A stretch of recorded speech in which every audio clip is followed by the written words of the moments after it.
Welcome to our channel. నేను మీ లక్ష్మణ్. ప్రస్తుతం మాతో పాటు ఉన్నారు ప్రముఖ రియల్ ఎస్టేట్ ఎక్స్పర్ట్ శివకుమార్ గారు. నమస్తే అండి. సార్ నమస్తే sir. Thank you so much పిలవగానే వచ్చినందుకు. Thank you sir. సో 15 సంవత్సరాల నుంచి రియల్ ఎస్టేట్ రంగంలో ఉన్నారు, ఒక మీడియేటర్గానే ఉన్నారు. ఏంటి అసలు మీడియేటర్ అంటే ఏంటి, మీడియేటర్ పాత్ర ఎలా ఉంటుంది ఒక కస్టమర్కి, బయ్యర్కి, సెల్లర్కి మధ్యలో? సో నా పేరు శివకుమార్ అండి. నేను గత 15 సంవత్సరాల నుంచి రియల్ ఎస్టేట్ రంగంలో బయ్యర్కి సెల్లర్కి మధ్య మీడియేటింగ్ సర్వీసెస్ ప్రొవైడ్ చేస్తున్నాను. సో నీ మీడియేటింగ్ సర్వీసెస్ అంటే బేసిక్గా ఏంటంటే, ఒక సెల్లర్కి నమ్మకంగా అతని ప్రాపర్టీ అతను అనుకున్న రేటుకి బయ్యర్కి ఇప్పించడం. బయ్యర్కి ఎలా ఉండాలంటే, ప్రాపర్టీ లీగల్గా ఉండాలి, రీజనబుల్ ప్రైస్ ఉండాలి, అండ్ మార్కెట్లో ది బెట్ అంటే డాక్యుమెంట్స్ పరంగా కానీ, ఫిజికల్ ల్యాండ్ పొజిషన్ పరంగా కానీ క్లియర్గా ఉన్న ప్రాపర్టీ కావాలని ఏ బయ్యర్ అయినా కోరుకుంటారు. సో మీడియేటర్ చేయాల్సిన పని ఇదే అండి. సెల్లర్కి ట్రాన్సాక్షన్ అనేది ఫ్రీ ఉండాలి, ట్రాన్స్పరెంట్గా. బయ్యర్కి ట్రాన్సాక్షన్ ట్రాన్స్పరెంట్ ఉండాలి, at the same time property కూడా క్లియర్గా ఉండాలి, డాక్యుమెంట్ పరంగా కానీ, ఫిజికల్ పొజిషన్ పరంగా కానీ క్లియర్గా ఉండాలి. ఇక్కడ మీడియేటర్ పాత్ర ఎలా ఉంటుంది?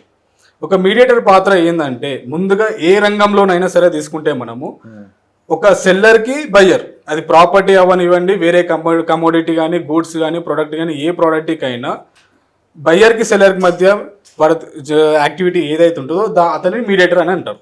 సో ఇక్కడ మీడియేటర్ చేయాల్సింది ఏంటి అంటే, ముందుగా సెల్లర్ దగ్గర నుంచి ఏదైతే ప్రోడక్ట్ సేల్కి ఉందో, అది ప్లాట్ కానీ, విల్లా కానీ, ల్యాండ్ కానీ, అపార్ట్మెంట్ కానీ ఏదైనా సరే, అది క్లియర్గా ఉందా లేదా, డాక్యుమెంట్ పరంగా, ల్యాండ్ పరంగా క్లియర్గా ఉందా లేదా, ఫిజికల్ పొజిషన్ క్లియర్ ఉందా లేదా, ఏదైనా కబ్జాలో ఉందా, లేదంటే ఏదైనా కోర్టులో కేసులో ఉందా, ఇవన్నీ చెక్ చేసుకోవాలి సేల్కి రాగానే అతని చేతికి. వచ్చిన తర్వాత దానికి బయ్యర్ని ఫైండ్ అవుట్ చేయడం. సో ఇతని దగ్గర ఒక బయ్యర్ ఫైండ్ అవుట్ చేయడమా, లేదంటే ఆల్రెడీ బయ్యర్ ఉన్నాడా, ఆ బయ్యర్కి ఈ డాక్యుమెంట్స్ పరంగా, ఫిజికల్ పొజిషన్ పరంగా అంతా క్లియర్గా ఉన్న ప్రాపర్టీని బయ్యర్కి చూపించడము. బయ్యర్కి ట్రాన్సాక్షన్ గుట్ల మధ్యలో కొంతమంది ఏం చేస్తారంటే, సెల్లర్ దగ్గర నుంచి ఒక ప్రైస్కి తీసుకొని మధ్యలో మీరు మీడియేటర్ కొంచెం మార్జిన్ పెట్టుకొని మళ్ళీ బయ్యర్కి సేల్ చేస్తారు. సో ఇక్కడ బయ్యర్ ఒరిజినల్ సెల్లర్ లాస్ అవుతుంటాడు, ఒరిజినల్ బయ్యర్ లాస్ అవుతుంటాడు. Within short period of టైంలో ఇక్కడ మీడియేటర్ ప్రాఫిట్ అవుతాడు. సో ఈ ప్రాఫిట్ కావదని నేను అన్నాను, మీడియేటర్ని కావచ్చు, బట్ మీరు ఈ మధ్యవర్తి తత్వం ఏదైతే ఉంటుందో అది నిజాయితీగా, నీతిగా చేయండి. అంటే క్లియర్ ప్రాపర్టీస్ని ఇవ్వండి.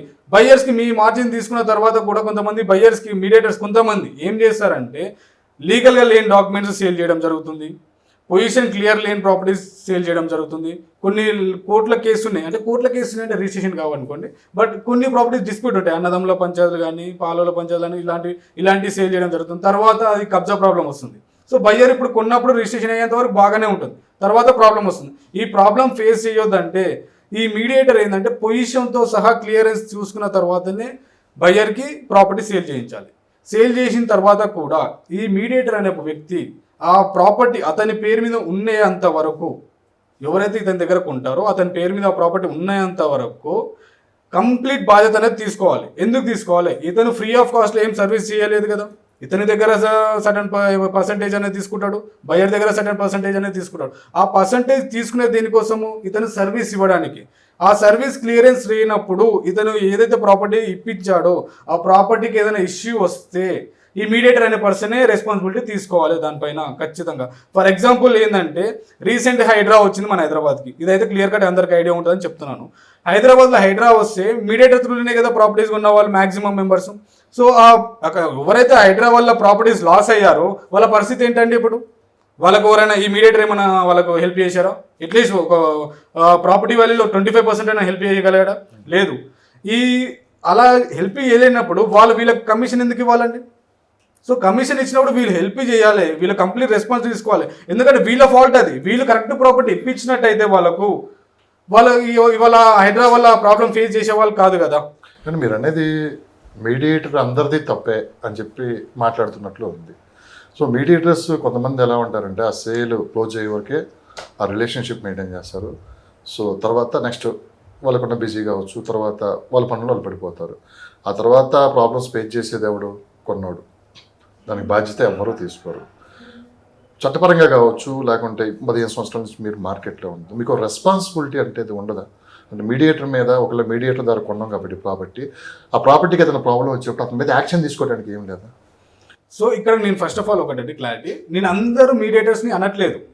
అందరు మీడియేటర్స్ ఏ విధంగా ఉండాలనేది చెప్తున్నాను. మీడియేటర్ నేను కూడా మీడియేటర్. ఇప్పుడు అందరినంటే నాకు కూడా వస్తుంది కదా, నేను ఎలా ఉండాలి, ఏమేమి చేయొద్దు, ఏ విధంగా జాగ్రత్తలు తీసుకొని మీడియేటింగ్ సర్వీసెస్ ప్రొవైడ్ చేయాలనేది ఒక మాట చెప్తున్నాను. ఇక్కడ యాక్షన్, మీడియేటర్స్ పైన యాక్షన్ తీసుకోవాలంటే ఓనర్స్కి ఎలాంటి రైట్స్ ఉండవండి. సో ఎందుకంటే సెల్లర్ దగ్గర నుంచి బయ్యర్ డైరెక్ట్గా ఉంటుంటాడు.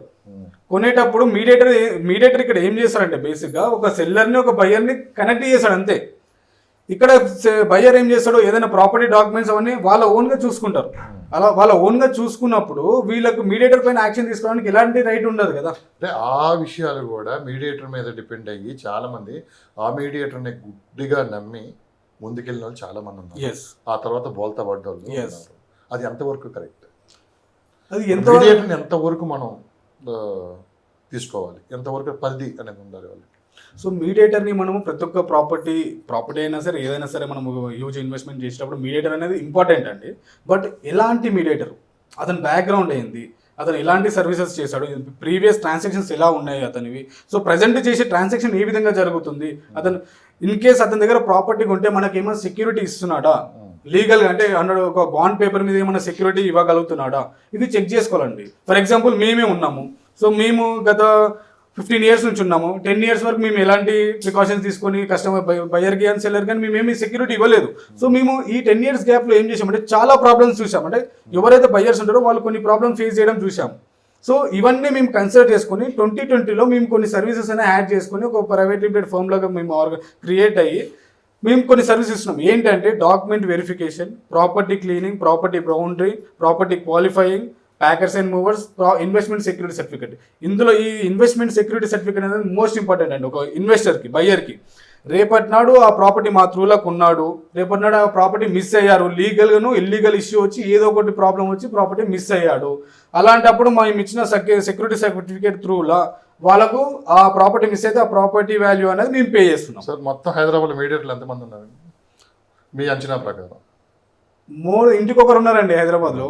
అందరూ చెప్పేది ఇదే కదా, మీరు ఏం చెప్పారో వాళ్ళు కూడా ఇంత మించే చెప్తారు, కానీ గ్రౌండ్ లెవెల్లో అన్ని జరగట్లేదు. నేను చెప్పినట్టు ఇన్వెస్ట్మెంట్ సెక్యూరిటీ సర్టిఫికేట్ అనేది ఎవరు చెప్పారండి, ఎవరు ఇవ్వట్లేదు, మేము తప్ప ఎవరు ఇవ్వట్లేదు. ఎవరు చెప్పుండొచ్చు, బట్ ఫిజికల్ డాక్యుమెంట్ పరంగా వచ్చిన వాళ్ళు ఎవరు లేరు, మేము తప్ప. మేము డాక్యుమెంట్ పరంగా ఇస్తాము. మీరు ఇందాక అడిగారు ఒక క్వశ్చన్, యాక్షన్ ఎలా తీసుకోవాలి మీడియేటర్స్ త్రూ మీ పైన. ఈ డాక్యుమెంట్ మేము ఇచ్చే సెక్యూరిటీ సర్టిఫికేట్ పై ఉంటే వాళ్ళ దగ్గర ఉంటే వాళ్ళు మా వల్ల వాళ్ళ ప్రాపర్టీ లాస్ అయితే దెన్ మేము ఎలాంటి సర్వీసెస్ వాళ్ళకు ప్రికాషన్స్ సర్వీసెస్ కానీ వాళ్ళ లాస్ అయిన అమౌంట్కి మేము ఏం చేయలేకపోతే then they can go to court and they can file a case, then they can take action on us. అప్పుడు వాళ్ళు యాక్షన్ తీసుకోవచ్చు మా పైన, అప్పుడు వాళ్ళకి రైట్ ఉంటుంది. ఎందుకంటే మేము సర్టిఫికేట్ ఇచ్చాం కదా, సెక్యూరిటీ సర్టిఫికేట్ ఇచ్చిన తర్వాత కూడా మేము వాళ్ళకి ఎలాంటి హెల్ప్ చేయలేకపోతే దెన్ వాళ్ళు అప్పుడు తీసుకోవచ్చు యాక్షన్.